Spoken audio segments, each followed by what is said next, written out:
Hey everyone, in today's video, I am going to show you how to remove text from PDF.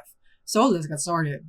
So now here we are in ilovepdf.com, and from here to remove the text is that we would need to convert the PDF into Word first. So go into ilovepdf.com and find the PDF to Word option, click on it, and click on select PDF file, or you could just simply drag the file in there that you have. So in my case, I have this. I'm just going to drag it right here, just like that.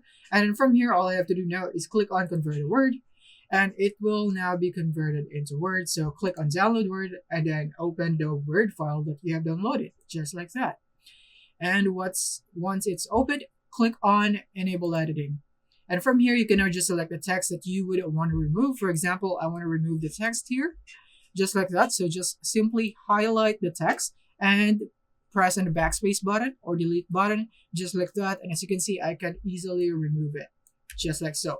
So yeah, that is basically it on how you can remove text here on your PDF. I hope this video helped you out. Thank you for watching.